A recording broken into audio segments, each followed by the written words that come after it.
At 16 years old, I got my first cell phone. It was a normal flip phone. Why is there an ad placement on Flip? That one blinked red when I had a new text message. The first time I got one of the message, I didn't think much of it. Him. I love you. Me. I think you have the wrong number. Sorry, well, him. No, I love you. Really? Well, who are you? Him. Your true love. I love you. I showed the message to my friend Kristen. She just laughed and shrugged her shoulders. I didn't reply to the mysterious man's text message and promptly forgot all about it.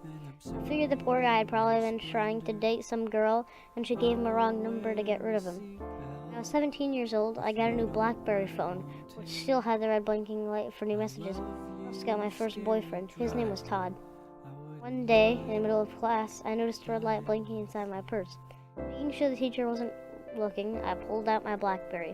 I held it under my desk and read the message. Him. Where have you been? Me. Who is this? Him. I missed you, baby. You missed me too? Me. Sorry, wrong number. And don't play with me, sweet thing. Hey. Wait, these ads. Seriously, you had the wrong number. I have a boyfriend. Bye. There was no response. 2 days later, I received another message. Jenna? He knew my name. I don't know how, but he knew my name. I showed the message to my boyfriend. Todd took the phone out of my hand and replied with an angry message. Me. Listen, dude, this is my girlfriend's phone. She doesn't know you and she doesn't want to know you. You have the wrong number. If you don't lay off, we'll go to the cops. Stop texting her. At the time, it seemed to do the trick. The mystery man never replied, and I thought that was the end of it. When I was 18 years old, I got a new phone that went bing whenever I received a new message. I also broke up with my boyfriend. The very next day, after Todd and I split up, the messages started again. I missed you. I stared at my phone in disbelief. Couldn't be the same person, could it? Maybe it was just Todd trying to freak me out. Me. Who is this? Him. You know who this is. I'm glad you got rid of him. Me. Who? That... I don't know if that's a curse word. Just say meathead. You call a boyfriend. I don't know if that's considered like swearing. Seeing you with him always made me mad. Listen, you creep. Stop texting me. I don't know who you are or if this is some kind of joke, but stop it. Him. No. You listen. Blank. You're mine. If I see you with another guy, you'll regret it. By the way, do you leave your curtains open at night so I can watch you? I was sitting on my bed as I read the text message, horrified. I immediately turned to look out my window. It was on the ground floor. Anyone standing in the backyard could see straight into my bedroom. These ads. I jumped up and pulled the curtains shut. Then I called my friend Kristen and told her what happened. She came right over and convinced me to go to the police. When we arrived at the police station, the officers were very helpful. I showed them my phone and managed to track the man's number. I ended up finding a battered old BlackBerry phone in an abandoned building 2 blocks away from my house. There was gooey stuff all over it, as well as on the floor. The phone was registered to a man who had gone missing a few months before. He'd still not been found. I changed my phone number, and for a month or so, everything was fine. One night, I went to a party at a friend's house. A lot of the guests were playing drinking games, and quite a few had passed out on the couch, or were throwing up in the bathroom. At the end of the night, I realized my purse was missing. I went around the house searching for it everywhere, but I couldn't find it.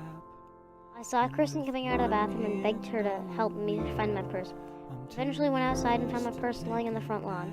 All the contents were scattered around on the grass. We started gathering everything up. Luckily, all my money and credit cards were still there.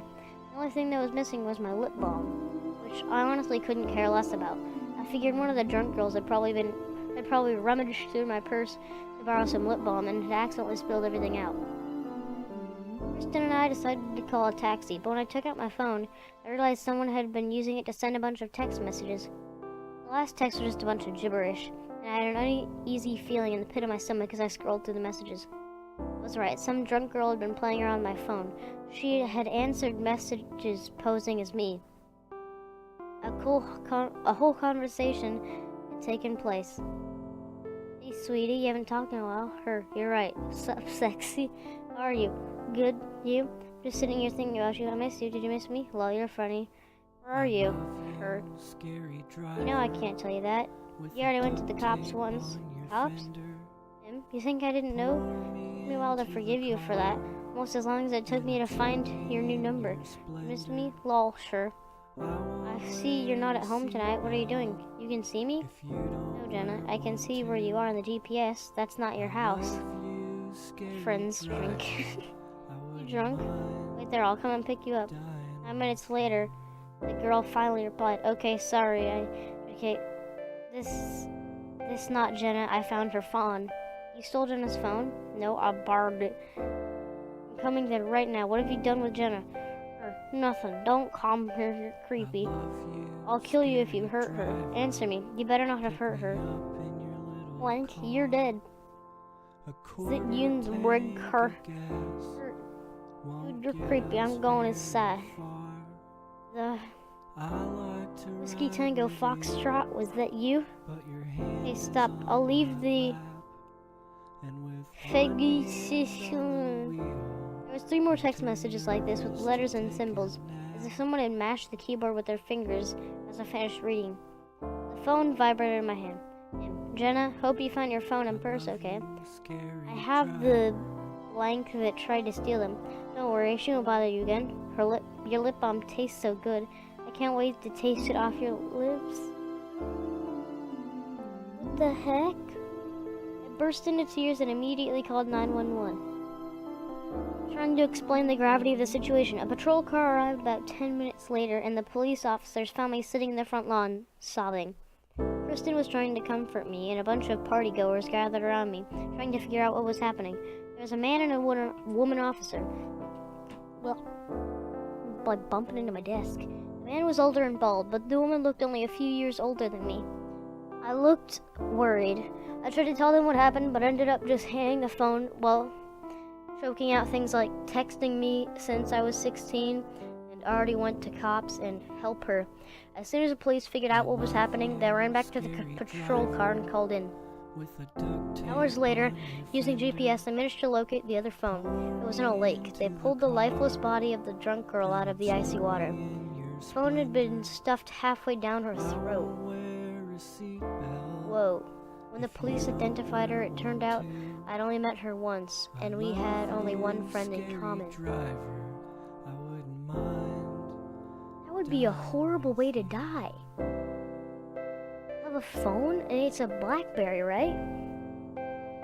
Those things are like, they're flip phones, they're not too big, but I mean, it's like about half the size of an iPhone. Shoved halfway down your throat? Scary driver, pick me Gosh. up in your little car. A quarter tank of gas. Even though I didn't know her, I went to her funeral and listened to all the kind things her friends and family said about her. So many people loved her. I felt terrible about what had happened. The guilt was unbearable, and even though everyone told me it wasn't my fault, I still blamed myself. The stalker had made me feel completely vulnerable. I was afraid that he would keep on finding me. It seemed like the nightmare would never end. I changed my number again, then I moved houses. A good friend of mine, a guy called Nat, had a 2-bedroom apartment and was looking for a roommate. I thought it would be the safest option. For a while it appeared my life would go back to normal. However, a few weeks ago, the messages started again. In the early hours of the morning, my phone buzzed. I reached for it, and read the text with tired, haunted eyes. Found you. I stared at the screen, unbearable to move for a few minutes. Aren't you going to say hello? Bitter tears started rolling down my cheeks. You know I hate to see you cry. Whoa. What? I froze. For a few months, I just didn't breathe. I didn't even blink. Slowly, I turned my head and stared in horror at my bedroom window. Outside, on the fire escape, stood a man. He was dressed in black from head to toe and silhouetted against the streetlight behind him. All I could clearly see was the palm of his hand pressed against the window. His hot breath was fogging up the glass. I didn't wait to see what would happen. Jumping out of my bed, I ran down the hallway and burst into Matt's room, screaming at him to call the police. He was jolted out of his slumber. Jenna, what is it? The man I told you about, I shouted in horror. The stalker. He's here, outside my window. Call the police. He was too stunned to move. I grabbed his phone and he called the police I called the police myself. As I explained what had happened, my roommate's eyes grew wide. He reached into his closet, grabbed a baseball bat, and set off down the hallway. I tried to call him back, but he didn't listen. His footsteps came to a stop, and I heard angry voices and the sounds of struggle. Then there was a sickening thunk. It sounded like wood colliding with something hard. A muffled voice shouting my name. I wasn't sure who it was. I heard some moaning and pain. Followed by a loud thud. The entire apartment was eerily silent. "Matt?" I yelled. There was no answer. I crept out of his room, and as quietly as I could, made my way towards the kitchen.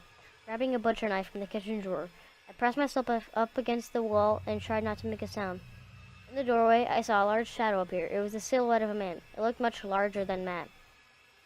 "What do you want?" I screamed. "I already called the police. They're on their way." The man just chuckled, a quiet, menacing chuckle.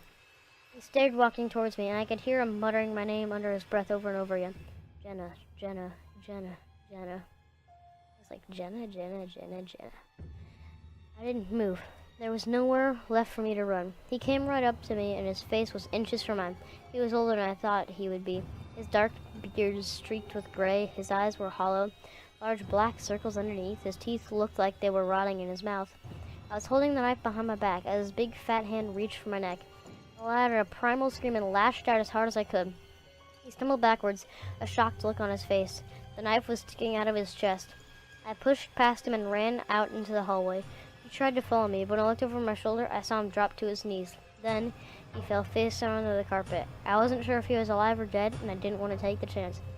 I ran to my bedroom, locked the door behind me. Matt lay slumped against the wall, a large bump already forming on his forehead. He was unconscious. I hurried over to him and cradled his head in my arms as I waited for the police to arrive. I touched Matt's face lightly and cried into his chest. Then I heard the sirens in the distance soon. The flashing lights were outside. The police yelled when they entered my apartment, and I heard them talking outside my room. They broke through my bedroom door and looked up gratefully. I looked up gratefully. "What happened in the hallway?" the police officer asked. "He came through my window and attacked my friend. Then he was coming for me, so I stabbed him." The police officer looked puzzled. "There's nothing in that hallway but a lot of blood." I looked from him to the hallway and began screaming. I took my phone and threw it at the wall as hard as I could, shattering it. They took Matt to the hospital and brought me to the police station for questioning. Halfway through my interview, the officer was called out of the room. When he came back, he told me the body of the man had been found a few blocks from my house. He died of stab wounds. They identified the man and had learned he had a criminal record for stalking, kidnapping, and attempted murder. They broke into his house and found one room completely dedicated to me. I saw the pictures the police photographer took. The walls were covered with from floor to ceiling with pictures of me. One of them, I looked no older than 13. There was a lot of sticky stuff encrusted on the walls and the pictures. There were pillows and an old blanket on the floor. I thought I recognized the blanket. It was one I lost when I was a child. What the heck? They also found the remains of a girl's body in his freezer. A girl who had disappeared almost 20 years earlier. She had been his first obsession. He was 48 years old, and when I killed him, he had no family or loved ones. He had lived like a hermit for most of his life.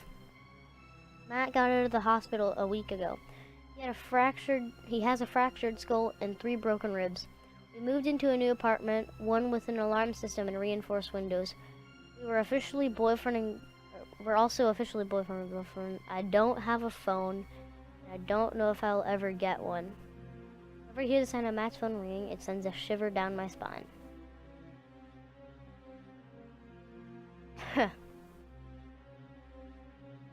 That's cool. It wasn't as creepy as I thought it would be. You know, I thought it would be like the average scary stuff, like, it wasn't. It was a lot, it was out of the norm. That was good. I rated it a 9 out of 10, I think. That was good. If you enjoyed this, I can read more. I will have to bookmark this website. This is pretty good. I like this website. So they have stories, urban legends, ghost stories, pictures, monsters, optical illusions. Yeah, no, I'm not doing games. No, I'm not doing that crap. No, I ain't watching videos. We can look at places. Haunted places, haunted houses, scary places. Just read up on those. So, if you enjoyed this, comment down below what I should read over next if you have a good story. Or if I should read a creepypasta or urban legends. Or just one of your favorite stories. Or tell me in the comments a story that you know or you came up with. I may eventually come up with my own story. So, I hope you enjoyed this video. Don't like and subscribe if you want more of this, and I will see you all in the next video. Goodbye. Good evening, I'm Ken Bastida. Dana is off tonight. He was murdered and then set on fire while celebrating his birthday.